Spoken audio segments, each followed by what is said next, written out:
नमस्कार जी, मैं शिफाली और आप देख रहे हैं the secret of your life. ज़िंदगी से जुड़े हुए रहस्य एक बार फिर से आपके सामने लेके आए हैं हम, क्योंकि आपको पता ही है ज़िंदगी बहुत छोटी सी है, लेकिन उस ज़िंदगी में बातें जो हैं वो बहुत बड़ी हो जाती हैं। और उन्हीं बातों को लेकर जो लोग हैं, जिन्हें प्रोफेसर गुरदीप बराड़ साहब अपना परिवार कहते हैं, उन बातों को लेकर लोग जो है प्रोफेसर गुरदीप बराड़ साहब के पास आते हैं। तो आपको पता ही है, जैसे the secret of your life एक मंच ऐसा है जिस पे आपको हर बात का सल्यूशन मिलेगा, हर बात का जो है वो समाधान मिलेगा। क्योंकि हम हर एपिसोड में आपको उपाय देते हैं, रेमेडीज़ देते हैं, और जो बातें करते हैं उस बात का हल भी आपको दिया जाता है। तो आज हम प्रोफेसर गुरदीप बराड़ साहब से बातें करेंगे बहुत सारी, क्योंकि आप मेरे साथ वीडियो के अंत तक बने रहें, क्योंकि आपको नहीं पता कि किस टाइम किस टॉपिक पे आपकी बात हो जाए। जो बात आप मन में लेकर बैठे हैं ना, आज उसी बात के ऊपर आज एपिसोड होगा। क्यों, कैसे, ये आपको पता चलेगा प्रोफेसर साहब की बातें सुनकर, प्रोफेसर साहब से जानकर। तो हम पहले प्रोफेसर गुरदीप बराड़ साहब का स्वागत करते हैं। प्रोफेसर साहब, आपका इस मंच पे बहुत बहुत स्वागत है। नमस्कार प्रोफेसर साहब, आज आपसे कंप्लेंट है। कंप्लेंट भी उसी से होती है जो अपना होता है। तो आप अपने ही परिवार से बातें करेंगे, उनकी कंप्लेंट्स का जो है समाधान करेंगे। प्रोफेसर साहब, सबसे पहले ये बताइए, आपसे मिला कैसे जाए?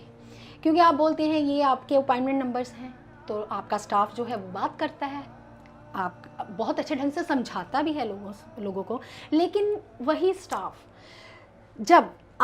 जो लोग आपसे मिल के जाते हैं बहुत सेटिस्फाइड होते हैं, लोगों को बहुत अच्छा लगता है। जब वो आते हैं आपके ऑफिस तक, आधी समस्या का समाधान उनका बाहर बैठे ही हो जाता है। जो आधी समस्या उनकी रह जाती है आपसे मिलके हल हो जाता है। लेकिन कई बार ऐसा होता है प्रोफेसर, घर में अचानक मुसीबत आ जाती है। कई बार किसी को अटैक हो गया, या घर में कोई खुशखबरी आने वाली है, या घर में किसी का रिश्ता करना है, तो लोग चाहते हैं कि एक बार आपसे बात हो जाए। क्योंकि जो एक बार आपसे मिल लिया उसका दिल करता है, क्योंकि आपकी वाणी जो है ना लोगों को खींच के ले जाती है, अट्रैक्ट करती है, तो दिल करता है कि बात करें हम प्रोफेसर गुरदीप बराड़ साहब से। तो वो बातें नहीं हो पाती, आपका स्टाफ वो बातें नहीं करवाता। क्योंकि मुझे तो पता है, आप बोलेंगे शिफाली जी आपको तो सब कुछ पता है, तो मुझे पता है प्रोफेसर साहब, लेकिन मैं एक व्यूअर हूँ। आपने ये सोचना है मैं एक व्यूअर हूँ और मैं आपसे मिलना चाहती हूँ, मेरा दिल करता है मैं आपसे दोबारा बात करूँ।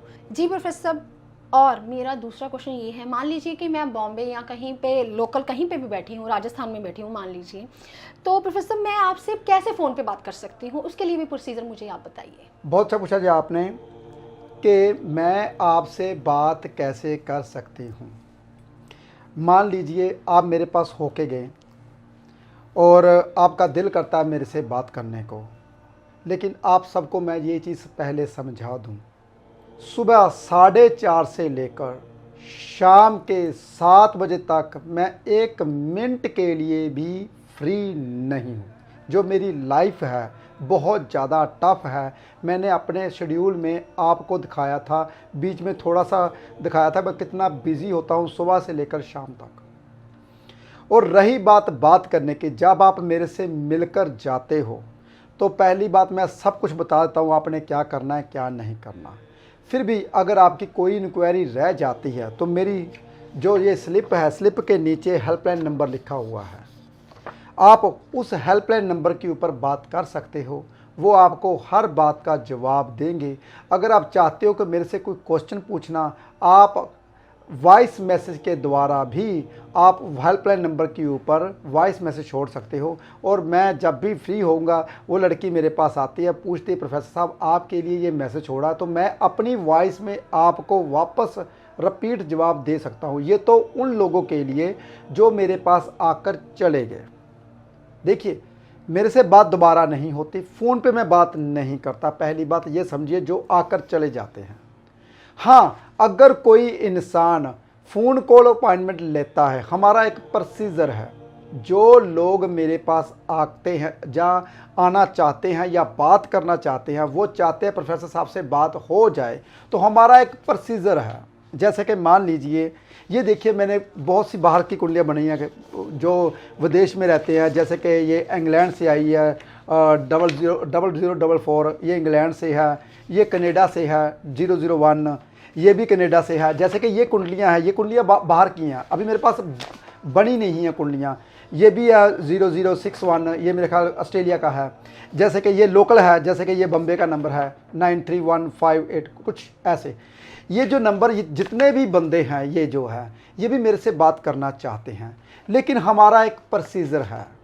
जैसे कि मैं बात करता हूँ, 2 दिन बाद इनकी बारी आती है। जैसे कि अगर वो बात करना चाहते हैं तो हमारा एक प्रोसीजर, लड़कियां प्रोसीजर समझा देती हैं आपको। अगर मेरे से बात करना चाहते हो, जो हमारी फ़ीस होती है बैंक के द्वारा आप जमा करवा सकते हो, तो उसके द्वारा आपको 15 या 20 मिनट मिलते हैं मेरे से बात करने के लिए।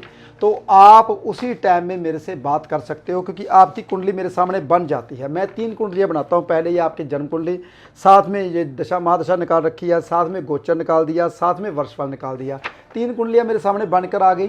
फिर आपकी कुंडली ये बन गई मेरे सामने, मैं ऐसे रख लेता हूँ। फिर आपकी फ़ोन कॉल अपॉइंटमेंट, हाँ जी इसकी कुंडली बन गई है, वो मेरे साथ लाइए। फिर लड़कियों को बोलता हूँ जिससे बात करनी है, वो मेरे सामने, जब कुंडली मेरे सामने आ जाती है तो मैं फिर बात करता हूँ उससे, ऐसे ही जैसे आप मुझसे मिलने आते हो। सेम हमारा प्रोसीजर ऐसे ही है, जैसे आप मुझसे मिलने आते हो वैसे ही कुंडली बनती है, जैसे फ़ोन कॉल अपॉइंटमेंट हमारी होती है।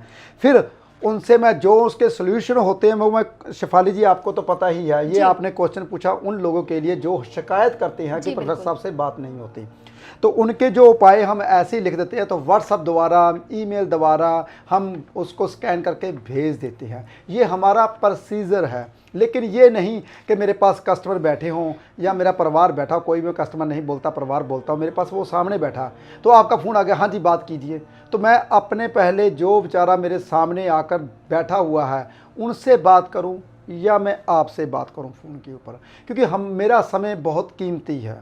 इतना कीमती समय है, आपको सच बता दूं, मैं सिर्फ 4-5 घंटे मुझे सोने के लिए मिलते हैं, बहुत थोड़ा टाइम मिलता है। तो वो मैं कहता हूँ शायद मेरी ये आयु है आपकी सेवा में लगी रहे। ये सेवा में तभी लग पाएगी अगर मैं एक एक समय बचाऊंगा आपके लिए। अगर मैं ऐसे ही फ़ोन पे, मुझे 1000 फ़ोन रोज़ का आता है, मान लीजिए 1000 फ़ोन रोज़ का आता है, अगर मैं 1000 फ़ोन छोड़ो, चलो मान लीजिए 500 फ़ोन मेरे को रोज़ आता है, तो हमारे 5 फ़ोन हैं हमारे, जो हमारे फ़ोन कॉल अपॉइंटमेंट वाले 5 फ़ोन हैं हमारे। एक फ़ोन में कम से कम 100 फ़ोन तो डेली आता ही है, तो 500 फ़ोन लगा लीजिए मुझे रोज़ आता है। तो मैं 8 घंटे या 10 घंटे काम करता हूँ, 10 घंटे काम करता हूँ, मान लीजिए 10 घंटे काम करता हूँ, तो 1 घंटे में मुझे 50 फ़ोन सुनने पड़ेंगे। सुन लीजिए बहुत ध्यान से। और 1 घंटे जो मिनट होते हैं 60 मिनट होते हैं, देखिए। और 60, फिर तो मैं फ़ोन पे 1-1 मिनट के लिए बात करूं एक दिन में, तो मैं फ्री नहीं हो पाऊंगा 1 सेकंड के लिए भी। अगर मैं 1-1 मिनट के लिए बात करूं तो बात भी पूरी नहीं होगी, इसलिए मैं सबके साथ बात नहीं कर सकता। जो फ़ोन कॉल अपॉइंटमेंट लेता है उनसे ही बात होती है। हमारा प्रोसीजर है 2 घंटे के लिए जो मैं फ्री छोड़ता हूं फ़ोन कॉल अपॉइंटमेंट के लिए। जैसे कि ये देखिए, अभी आज शेफाली जी कितनी तारीख है जी? 21। आज 21 तारीख है, और हमारे पास शेफाली जी ये 18 तारीख वाली कुंडलियाँ बनी पड़ी हैं, और 15 तारीख वाली भी कुंडली पड़ी है अभी तक, उनसे भी बात नहीं हुई। यानी कि 6 दिन हो गए हैं। एक 17 तारीख वाली भी कुंडली पड़ी है, यानी कि कहने का बाद 4 दिन हो गए हैं, अभी तक बात नहीं हुई उनसे। ये 7, 8, 10 कुंडलियों से बातें मैंने रोज़ करनी होती है, और रोज़ हमारे साथ फ़ोन कॉल अपॉइंटमेंट आती हैं। 10 कुंडलियाँ, 7-8 कुंडलियाँ रोज़ आती हैं। इसलिए ये हमारा प्रोसीजर है। आप कभी भी ऐसे मत सोचिए कि मैं आपसे बात नहीं करना चाहता। मैं दिल से बताऊँ, सच बताऊं, दिल से मैं आपसे बात दिल से करना चाहता हूं, पर मैं दिल से बात तभी कर पाऊंगा अगर मेरे पास समय होगा। समय तभी होता है जब आप फ़ोन कॉल अपॉइंटमेंट लेते हो, या फिर कभी भी। कई दफ़ा तो मैंने सोचा है, शिफाली देखा होगा आपने, जैसे कि यूट्यूब के ऊपर मैसेज छोड़ते हैं, एक बंदा बहुत रोज़ मैसेज छोड़ता है, आप गुमेद रतन के ऊपर बोलिए। गुमेद, मैंने भी, आपने मुझे बताया, रोज़ बताता है ये गुमेद रतन के बारे में। चलो बात आई तो मैं बात पूरी कर दूँ। गुमेद रतन के बारे में बेचारा रोज़ पूछता है वो। सुनिए बहुत ध्यान से, लुसनिया और गुमेद स्टोन नहीं पहनना चाहिए। राहु केतु के स्टोन कभी नहीं पहनने चाहिए, कभी भी नहीं, क्योंकि ये जो पापी ग्रह होते हैं, पापी ग्रह के साथ साथ अपना पाप नहीं छोड़ते। जब भी आपकी थोड़ी सी गलती हो, आपको वो गलती, जैसे कि आपने 10% गलती की तो 100% गलती का हर्जाना भुगतना पड़ता है। जैसे कि मान लीजिए आपने रेड लाइट क्रॉस की, तो रेड लाइट का जो जुर्माना था वो होता है, मान लीजिए 500, 1000 होता है, तो साथ में 2-3 जुर्माने और जुड़ जाते हैं जब आपके पास पेपर नहीं होते। तो इसी तरीके से राहु केतु जो होते हैं वो जब आप गलती करते हो ना तो वो पूरी आपकी कॉपी निकालता, कॉपी है, इंश्योरेंस है, स्पीड आपकी तेज है और आपने रेड लाइट क्रॉस की, 4 जुर्माने भुगतने पड़ते हैं। ये जो राहु केतु के स्टोन डालते हैं मैं कभी नहीं डलवाता। हाँ, उसने ये भी क्वेश्चन किया था कि लाल किताब वाले बोलते हैं कि आप गुमेद स्टोन डाल सकते हो। अरे भाई, मैं किसी किताब, मैंने किताबें सभी पढ़ी है, लाल किताब, काली किताब, किताबें मैंने सभी पढ़ी हैं, लेकिन सच बताऊं ज्योतिष तभी आती है जब हम लोगों की कुंडलियां देखते हैं, नहीं तब पढ़ने से कभी ज्योतिष नहीं आती। आप डॉक्टर की डिग्री करके आगे, पढ़ के आगे, पढ़ने से ज्योतिष नहीं। जब आप ऑपरेशन करोगे, आप लाइव ऑपरेशन करोगे, आपको पता चलेगा 7 तह लिखी थी हमारी चमड़ी की, तो ये 7 तह कहाँ है, देखने से, प्रैक्टिकल करने से आती है। और ये जो आपको मेडिसिन बताई जाती है वो मेडिसिन जब आप देते हो उससे राम नहीं आता, फिर आप दूसरी मेडिसिन देते हो फिर राम आता है। इसी तरीके से ज्योतिष हमें तब आती है जब हम लाइव ज्योतिष की कुंडलियां लोगों की देखते हैं, उनके साथ जो घटित होता है। जैसे कि सतयुग में गुरुदेव क्या करते थे, कहते थे लगन में आ जाए ये इंसान राजा होता है। कि कलयुग में गुरुदेव लगन में आ जाए, मेहनत पे मेहनत करता रहता है, फल नहीं मिलता। देखिए, यानी कि देश काल परिस्थिति को देख के भी निर्णय किया जाता है, ज्योतिष का ऐसे नहीं किया जाता। इसलिए कुंडलियों को देखना बहुत ज़्यादा कठिन है। आप कभी भी मत सोचिए कि मैं आपसे बात नहीं करना चाहता, मैं आपसे दिल से बात करना चाहता हूँ। आपको क्या बताऊँ, कुछ लोग तो ऐसे होते हैं, कहते हैं प्रोफेसर साहब बहुत गरीब होते हैं जिनके घर में सच बताऊं तो चाय के लिए दूध भी नहीं होता। वो बोलते हैं प्रोफेसर साहब, बहुत जब उनकी आंखों में नम हो जाती हैं, उनकी आंखों में आंसू आते थे, प्रोफेसर हमारे घर में आई, उनके घर में मुझे लगता है मैंने ज़रूर जाना चाहिए क्योंकि उनका घर में बरकत जरूर। तो मैं फ्री ऑफ कॉस्ट जब मैं वहाँ से निकलता हूँ तो ज़रूर जाता हूँ। आप सबको पता है, जिन जिन के घर में मैं आता हूँ सबको पता है। तो ये मैं ज़रूर करता हूँ, वो अलग बात है, मैं कैमरे से दिखाता नहीं, मैं किस किस घर में जाता हूँ, लेकिन मुझे दिल से लगता है कि मैं आपका भला करना चाहता हूँ। देखिए, आपके लिए पाठ सुनने को तो मैं अकेला भी सुन सकता था, शिव जो पुराण था मैं अकेला भी सुन सकता, मैंने शिव पुराण से स्टार्ट किया, गरुड़ पुराण मैंने अकेले ने सुना, जो गीता मैंने सुनी वो मैं अकेले में सुनी। लेकिन मैंने सोचा मैं सुन ही रहा हूँ, साथ में कैमरे वाला बुला के एडिटिंग करवा के आपके लिए क्यों ना एपिसोड तैयार किया जाए। देखिए, हालांकि मुझसे कैमरा वाला स्पेशल सुबह 6 बजे बुलाना नहीं आता, तो कभी कभी मैं भी कैमरे वाला बन जाता हूँ, ये सच है, मैं भी कैमरे वाला बन जाता हूँ। तो शिफाली मेरी शूटिंग कर रही होती है, कहती प्रोफेसर साहब आप कैमरे वाले हो, तो मुझे बनना पड़ता है जब वो नहीं आता। तो आपके लिए मैं कैमरा भी चलाता हूँ कभी कभी, क्योंकि सुबह 6 बजे तो वो आता नहीं है। 2 घंटे हम पाठ सुनते हैं, 2 घंटे हम ज्ञान सुनते हैं, ज्ञान लेते हैं। तो ये फिर बाद में एडिटिंग वाला मैंने आपके लिए स्पेशल बैठा रखा है शिव पुराण के लिए। मैंने एक बंदा 3-4 दिन लगते हैं एक एपिसोड को एडिट करने में। शिवाली जी, हमारे 100 के करीब एपिसोड हो चुके हैं, 100 के करीब हमने एपिसोड कर लिया, लेकिन एडिटिंग अभी 5-6 ही हुए हैं। जो होते हैं वो आपको डाल देता हूँ। देखिए, 4-5 दिन लगते हैं एडिटिंग, एक कितनी मेहनत है, लेकिन वो फ्री ऑफ कॉस्ट है आपके लिए। मैं चाहता हूं, दिल से चाहता हूं, उनमें जो उपाय हैं वो कभी मैंने सोचे नहीं थे, जो उनमें से उपाय निकलते हैं। तो इसलिए जो आपकी बात का जवाब दे रहा हूं, जो लोग कहते हैं कि गुमेद स्टोन डालना चाहिए, कभी नहीं डालना चाहिए गुमेद और लुसनिया स्टोन। लुसनिया स्टोन तब डालना चाहिए जब कभी हड्डियों की प्रॉब्लम हो तो, और एज कम से कम 54 साल से ऊपर हो, तब लुसनिया स्टोन डालना चाहिए। 54 के ऊपर जब आपकी एज आ जाए, हड्डियों की प्रॉब्लम आ जाए, तो लुसनिया स्टोन डाल सकते हो, लेकिन गुमेद नहीं, गुमेद कभी भी नहीं। मेरा राहु सबसे अच्छा है, वृश्चिक राशि का राहु कभी भी बुरा नहीं होता। अगर कहीं छठे हाउस में आ जाए, तो छठे हाउस में मेरा राहु है तो मैं फिर गुमेद डाल लूं। अगर आप किताबों की बातें करते हो तो गुमेद मैंने नहीं डाला हुआ, गुमेद मैं नहीं डालता, लुसनिया मैंने नहीं डाला, क्योंकि 54 का अभी मैं नहीं हुआ। देखिए, गुमेद स्टोन कभी नहीं डालना चाहिए, कभी भी नहीं डालना चाहिए। ये मेरी स्टडी है, मैं किताबों की बात नहीं करता, ये मेरा अनुभव है, मेरा तजुर्बा है, जो फ्री ऑफ कॉस्ट मैं आपको यहाँ पे देता हूँ।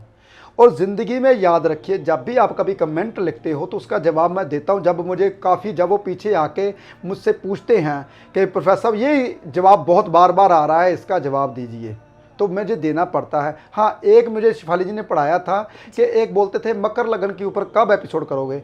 मकर लगन के ऊपर मैं तब एपिसोड करूंगा जब कभी मगरमच्छ के पास बैठा हूँगा। ये सच है। मैं चाहता था कि मैं कभी वहाँ जाऊँ, उस पानी के पास जाऊँ, वहाँ पे जाके आपको समझाऊँ ये कैसे होते हैं। तभी जैसे कि इन्होंने वृश्चिक लगन के ऊपर पूछा था, तो वृश्चिक लगन हम गंदे पानी में खड़े हो गए थे, तब वहाँ पे एपिसोड किया था हमने 8-9 नंबर तक जो लगन है वो किए हुए हैं। आगे के लगन में चाहता हूँ जब कभी लॉकडाउन खुले हम फ़ौरन जाएं या कभी बाहर जाएं, वहाँ जाके करेंगे, क्योंकि आपको प्रैक्टिकल में बताना चाहता हूँ कि लगन के इंसान क्या वाकई में ऐसे होते हैं। और दूसरी बात, आपके जो क्वेश्चन आते हैं हम उसका जवाब जरूर देते हैं। अगर आप कोई भी क्वेश्चन पूछते हो हम उसका जवाब जरूर देते हैं, हदायत देते हो जब भी आप कमेंट में, तो मुझसे, मैं पहली बात तो एक जान लीजिए, मैं कभी भी इतना मेरे पास समय नहीं होता मैं आपके कमेंट पढूं या मैं आपके, लेकिन हमारा जो रखा हुआ स्टाफ है वो पढ़ता है, वो मेरे को आके बताता है। ये जो YouTube चैनल है या कोई भी चैनल है, हमारे बंदे रखे हुए हैं वो संभालते हैं। मेरे पास इतना समय नहीं होता ताकि मैं फेसबुक को या YouTube को या मैसेंजर को किसी को देखूं, क्योंकि मैं बता रहा हूं सुबह 4:30 से लेकर शाम को 6:30-7 बजे तक मैं ऑफिस में होता हूं, बहुत बिजी होता हूं। हमारा ऑफिस क्लोज 5:30 बजे हो जाता है, 6 बजे, उसके बाद मैं नहीं मिलता। लेकिन उसके बाद बच्चों को समझाना होता है, जो हिसाब किताब करना होता है, मनीम आता है, कभी कोई आता है एडिटिंग वाला, जो भी हम हिसाब किताब करते हैं। लेकिन मेरा शेड्यूल बहुत बिजी है, इसलिए जब भी आपने फ़ोन कॉल अपॉइंटमेंट लेनी है तब आपकी मेरे से बात होती, वैसे बात नहीं होती। और आप कभी कोई क्वेश्चन पूछना चाहते हो जो मेरे पास आकर चले गए, उनके पास ये पेपर आ गया, तो नीचे हेल्पलाइन नंबर लिखा हुआ है, हेल्पलाइन नंबर के ऊपर चाहे 100 दफ़ा फ़ोन करो, आपको वो लड़की बहुत प्यार से वो उस बात का जवाब देगी। लेकिन आप अगर ये बात सोचते हो कि मेरे से बात डायरेक्ट हो जाए, ऐसा कभी नहीं होता। मेरे पास हमेशा बहुत बिजी होता हूँ, बहुत शेड्यूल मेरा बिजी है, आपके लिए ही है। वो मेरे पास, आपके जो लोग मेरे पास आके अपॉइंटमेंट लेते हैं उनके साथ मैं उनकी कुंडलियाँ देखता होता हूँ, इसलिए मैं फ़ोन पे बात नहीं कर सकता। जी प्रोफेसर साहब, आपने बहुत अच्छे ढंग से लोगों को समझाया, क्योंकि आप बात कर रहे थे कंप्लेंट्स के ऊपर। आप अगर अपना परिवार होता है तभी कंप्लेंट्स होती हैं, तो लोग कंप्लेंट्स लेके आते हैं, तो आप उसका समाधान भी बहुत तरीके से कर देते हैं। प्रोफेसर साहब, दूसरा मेरा ये क्वेश्चन रहा कि आजकल जो है आँखों की दिक्कत, आई साइट की दिक्कत जो लोगों को है बहुत है। एक छोटा बच्चा है उसे भी आई साइट की दिक्कत है, आप देखते हो एक बुज़ुर्ग है उसे भी आई साइट की दिक्कत है। आपको पता है कि मोतिया उतर आता है, या फिर आंखों की कोई नस फट जाती है, या फिर आंखों में कोई ना कोई दिक्कत चलती आती रहती है। लेकिन ऐसा क्यों होता है प्रोफेसर? आपने अपनी बायोग्राफी दिखाई, मुझे याद है कि अभी 2-3 एपिसोड गुजरे हैं, तो आपने बायोग्राफी अपनी दिखाई है, तो उसमें आपने एक सूर्य नमस्कार किया। लेकिन सूर्य नमस्कार किया आपने, वो मंत्र का उच्चारण नहीं बताया बीच में, क्योंकि उसका मुझे नहीं मतलब पता कि उसका मतलब क्या है। मुझे ये पता है हम बोल देते हैं ओम सूर्याय नमः, हम बोल देते हैं जब कभी अर्घ देते हैं। आप ही बोलते हैं कि सूर्य को अर्घ देना चाहिए। क्या सूर्य का हमारी आँखों से कुछ लेना देना है? बहुत अच्छा पूछा शिफाली जी आपने, क्या सूर्य का हमारी आंखों के साथ कुछ लेना देना है? जी। अगर शिफाली जी सूर्य नहीं है जी। तो हमारी आंखों की जो रोशनी है वो व्यर्थ है। जी। अगर सूर्य ही नहीं है, बिना सूर्य की आंखों की रोशनी नहीं आती। जी। और शिफाली जी एक बात और है, चंद्र जो पीछे से रोशनी देता है, आगे से सूर्य रोशनी दिखाता है। जी। बहुत ध्यान सुनिए, सूर्य राजा चंद्र रानी तभी बोला गया है। जी। पहले मैं समझा दूं सबको, बहुत ध्यान से सुनिए। आजकल शिफाली जी ने बोला कि आंखों की दिक्कत बहुत ज़्यादा आ रही है, बहुत ज़्यादा है दिक्कत आंखों की। ऐसा क्या किया जाए, छोटे से बच्चे से लेकर बड़े तक आंखों की दिक्कत आ रही है। पहले ना मैंने आपको शिव पुराण अभी मेरा चल रहा है, तो उसमें 16 संस्कार के बारे में पंडित जी से मैंने बहुत ध्यान से समझा और सुना। उसमें से एक संस्कार आता है, बहुत प्यारा संस्कार है, उसे अब समझो तो हैरान हो जाओगे। उसमें संस्कार आता है कि जब बच्चा 4 महीने का हो जाए, दीपक की छोटी सी लाइट से बाहर निकालिए। उसमें से एक संस्कार आता है, जब बच्चा 4 महीने का हो जाए तो फिर क्या होता है, उसे दीपक की लाइट से बाहर निकालना चाहिए। इसका क्या मतलब? मुझे बहुत सुन के हैरानी हुई कि हमारे शास्त्रों में बच्चों के लाइट के बारे में भी बताया हुआ है। वहाँ उसने बताया 16 संस्कारों में कि क्या है कि बच्चा जब 9 महीने अंधेरे में रहता है, तो क्या हुआ, कई बार बच्चा 8वां जम जाता है, 7वां जम जाता है, तो डॉक्टर क्या करते हैं, ट्यूबों में बच्चा रख देते हैं। यानी कि बच्चा भी पैदा हुआ, आंखों की बहुत पुतलियां नरम थी, तो उसको लाइटों में रख दिया तो उसकी आंखों की पुतलियां मुरझा गई, वो बच्चा पूरी जिंदगी के लिए अंधा कर दिया।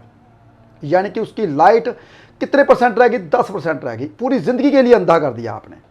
बहुत ध्यान से सुनने वाली बात है। ये हमारे 16 संस्कारों में से एक संस्कार है, जो पहले 16 संस्कार किए करते, जनेऊ डाला जाता था, बहुत कुछ किया जाता था, और अब तो ख़त्म हो गए, अब तो एक भी नहीं करते लोग। चलो उसके बारे में धीरे धीरे समझाऊंगा मैं। लेकिन क्या होता था, जब बच्चा पैदा होता था 9 महीने तक तो अंधेरे में रहता था। अब जो डॉक्टर बच्चा पैदा करता है तो पहले बल्ब लगा के, बड़े बड़े बल्ब लगा के पैदा करता है, इसके ऊपर मैंने पहले भी किया हुआ। तो जब बच्चा बेचारा बाहर निकलता तो आंखों की पुतलियां, आंखें बंद रखता और आंखें खोल नहीं पाता, तो उसमें से भी 50% आंखों की पुतलियां खराब हो जाती हैं। जब हम लाइट में बच्चे को, फिर क्या करते हैं, बड़े बड़े बल्ब लगे होते हैं, माँ के पास दे देते हैं, बल्ब में ही बच्चा लाइटों में बच्चा रहता है, तो बच्चे की आंखों की पुतलियां कमज़ोर होती हैं। ज़्यादातर बच्चों के निगाह कमज़ोर होने की 100% यही वजह है। बहुत ध्यान सुनिए। पहले क्या होता था, 9 महीने तक बच्चे को अंधेरे में रखते थे, यानी कि पेट में रहता था। जब बच्चा बाहर आता तो दीपक की लो, जो दीपक चलता है घर में छोटा सा, क्योंकि बिजली पहले नहीं होती थी, यानी कि बहुत कम लो में बच्चे को रखा जाता था 4 महीने। देखिए, उनकी आंखों की पुतलियां पक जाएं, पूरे 4 महीने बाद उसको बाहर वेड़े में, यानी कि पहले वेड़ा, हम पंजाबी में वेड़ा बोल देते हैं, तो आप हिंदी में क्या बोलते हैं शेफाली जी? आंगन। हाँ, कभी कभी मैं भूल जाता हूँ, मैं पीछे से पंजाबी हूँ भाई, तो फिर हिंदी मुझे कभी कभी ऊपर से निकल जाती है, वो बीच में से वो वर्ड नहीं आते। आंगन, क्योंकि ये तो शेफाली जी तो बहुत शुरू से ही हिंदी पढ़ते रहे हैं, तो हम पंजाबी स्कूल में पढ़े हैं भाई। हम पीछे से बहुत कहते हैं ना, ऐसे गाँव में रहते थे जहाँ बिजली भी बहुत कम आती थी, तो मैं पीछे से पंजाबी हूँ, सबको पता ही है। तो आंगन जो होता है, वो जो आंगन में 4 महीने बाद लाया जाता था, ताकि आंखों की पुतलियां जो है वो पक जाती थी, तो कभी भी वो आंखें कमज़ोर नहीं होती थी। 120 साल बाद, यानी कि आज से 100 साल पहले देख लीजिए, जितने भी बंदे होते थे किसी को ऐनक नहीं लगती थी। आज ही क्यों लगती है? आज हम वो संस्कारों को भूल गए हैं। हमें इन चीज़ों को अगर आप नहीं ध्यान रखोगे तो आपके बच्चे का कौन ध्यान रखेगा, पहले मुझे ये बताइए। तो इसलिए आंखों की जो कमजोरी है सबसे बड़ी कारण है, और इसके पीछे आप उपाय, शेफाली जी ने पूछा कि इसके लिए क्या करना चाहिए, मंत्र शेफाली जी बताएंगे। मैंने सुबह सिखाया है इनको, इनकी आवाज़ भी बहुत अच्छी है जब हम मंत्र पढ़ते हैं। तो क्या करना चाहिए, आपने बड़ा सा थाली लेनी है, सूर्य की, जब सूर्य निकलता है तो थाली में पानी भरना है। पानी जब थाली में आ जाए तो सूर्य, देखिए सूर्य पानी में दिखना शुरू हो जाए, उसी सूर्य को उठाइए पानी से, तो उसी सूर्य में पानी दीजिए। ऐसा करने से जो हमारे आंखों की रेज है वो पानी के बीच में दिखेगी, तो आंखें हमारी सही हो जाएगी। शेफाली जी मंत्र बताइए, मैंने कौन सा बताया था आपको सुबह? ओम नमो भगवते भास्कराय घृणी सूर्याय नमः। बहुत अच्छा शेफाली जी गाया आपने। जी प्रोफेसर साहब, आप मेरे गुरु हैं। मैं आपसे ऐसे क्वेश्चन करती अच्छी नहीं लगती, लेकिन फिर भी मेरे मन में सवाल चल रहे हैं। कहते हैं अगर सवाल मन में चल रहे हों तो ज़रूर पूछ लेना चाहिए। शायद पल दो पल का इंसान को गुस्सा लगे, उसके बाद इंसान ठीक हो जाता है। तो मैं प्रोफेसर साहब आपसे माफ़ी भी चाहती हूँ और आपसे पूछना भी चाहती हूँ। प्रोफेसर साहब, अभी आपने मंत्रों का उच्चारण किया, आप रोज़ाना करते हैं, पता नहीं कितने सालों से करते आए हैं, लेकिन मुझे पता भी है, लेकिन मेरा आपका जो परिवार है वो भी पूछना चाहेगा कि आप खुद तो मंत्र का उच्चारण बोलने के लिए कह रहे हैं, लेकिन आपने जो है स्पेक्स लगा रखी है। तो प्रोफेसर साहब थोड़ा सा हंसना भी चाहेंगे, क्योंकि परिवार है, कभी कभी उदास हो जाता है, तो दिल करता है किसी ना कोई अपना हो जिसके सामने हम हंस सकें।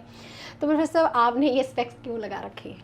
बहुत अच्छा शेफाली जी, आपने वैसे तो सही बात है, ये बात बहुत अच्छी की आपने जी। लोगों ने बोलना है। प्रोफेसर साहब आई सेट ठीक करने के लिए खुद मंत्र बोलते हैं, खुद इतने अच्छे ढंग से सूर्य जल देते हैं, सूर्य को जल देते हैं, अर्घ देते हैं, तो खुद की आई सेट वीक है। भाई सच बता दूं दिल से, ये सिर्फ शीशा है, वो इसलिए ये शीशा बहुत कीमती है, वो मैं इसलिए पहनता हूँ क्योंकि ये पूरा दिन मैंने लैपटॉप के ऊपर कुंडलियाँ बनानी होती हैं। पहले हम पंचांग से कुंडलियाँ बनाते थे, पंचांग से कुंडलियाँ बनाते थे तो क्या होता था, तब ऐनक लगाने की ज़रूरत नहीं पड़ती। अब स्टेन डलती है, आपको पता है जितने भी लैपटॉप हैं या मोबाइल हैं, हम बार बार काम करते तो उसकी स्टेन पड़ती है, तो हमारी आँखें कमज़ोर होती हैं। तो इसलिए ये 0 नंबर की आई साइड है मेरी, बिल्कुल 0 नंबर, कोई भी नंबर नहीं है। पहले मेरे को पौना नंबर हो गया था, 1 नंबर से थोड़ा सा कम, अब वो भी ठीक हो गया। जब से मैं ये सैर कर रहा हूँ, घास के ऊपर चलता हूँ, तो बिल्कुल मेरी आई साइड बिल्कुल वीक नहीं है। लेकिन ये जो लाइटें लगी हुई हैं, बहुत ज़्यादा लाइट लगी हुई है, देखिए आपको इसमें रोशनी में लाइट दिखाई दे रही होगी, ताकि ये लाइट लगी है, ये आंखों में पड़ती हैं तो ये स्टेन होती हैं, इससे आंखें बहुत ज़्यादा कमज़ोर होती हैं। मैं हर बात को साइंटिफिक रीज़न से बताता हूँ सबको, क्योंकि मैं नहीं चाहता कि मेरे आने वाला जो साल है मैं ऐनक लगा के चलता फिरूं।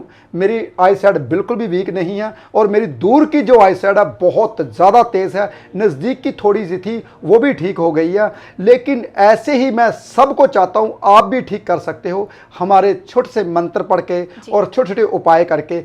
हमारे जो उपाय होते हैं बहुत आसान होते, और मैंने ये मंत्र का जाप भी इसलिए शेफाली जी के मुंह से करवाया क्योंकि शेफाली शुक्र, जो औरत जितनी भी, चाहे आपकी बहू है चाहे आपकी मदर है, वो मदर आपकी चंद्र होती है, लेकिन आपके फादर की तो शुक्र ही है। इसलिए मैंने शुक्र की आवाज़ में इसलिए गाया ताकि आपको प्रभाव पड़े, ताकि आपके घर में जिसकी आई साइड वीक है, आप कोई भी जो मंत्र का उच्चारण करता है तो उसकी आई साइड ठीक होनी शुरू हो जाती हैं। अगर सूर्य को ऐसे पकड़ के सूर्य के ऊपर ही जल दिया जाए, बहुत आसान उपाय होते हैं मेरे। जैसे जैसे आप उपाय करते जाओगे वैसे वैसे आपकी आई साइड ठीक हो, या कोई भी प्रॉब्लम है वो ठीक होनी शुरू हो जाती है। जी प्रोफेसर साहब, आपने बहुत अच्छे ढंग से समझाया। अभी आई साइड के ऊपर बहुत दिक्कत आ रही थी लोगों को, क्योंकि ये दिक्कत का जो है वो समाधान नहीं हो रहा था, क्योंकि डॉक्टर्स बोलते थे ऑपरेशन करवाइए। लेकिन वेद शास्त्र पुराणों में मंत्रों का उच्चारण है, रोग कोई भी दुनिया का रोग हो जाए तो वो रोग को दूर कर सकते हैं। क्योंकि प्रोफेसर गुरुदेव बड़ा साहब वेद पुराण शास्त्र आप खुद भी पढ़ते हैं और आपको भी सुनाते हैं। उन्होंने एक वेद पुराण चैनल जो है बना रखा है यूट्यूब पे, आप उसको सब्सक्राइब भी कर सकते हैं, और काफ़ी सारे जितने भी आपको बीमारियां हैं, दुख रोग कुछ भी है, तो उससे छुटकारा भी पा सकते हैं। आपने इस वीडियो को ज़्यादा से ज़्यादा लोगों तक शेयर करना है ताकि दूसरे लोगों का भी जो है भला हो सके। और साथ में आपने कमेंट में ओम नमः शिवाय लिखना मत भूलिएगा, क्योंकि ओम नमः शिवाय ही एक ऐसा बीज मंत्र है जिससे इंसान सिद्धि प्राप्त कर लेता है, और जो मन वांछित इच्छा है वो पूर्ण हो जाती है। आप अपना ध्यान रखें, ईश्वर आपको सदा खुश रखे। फिलहाल आज के लिए इतना ही। नमस्कार।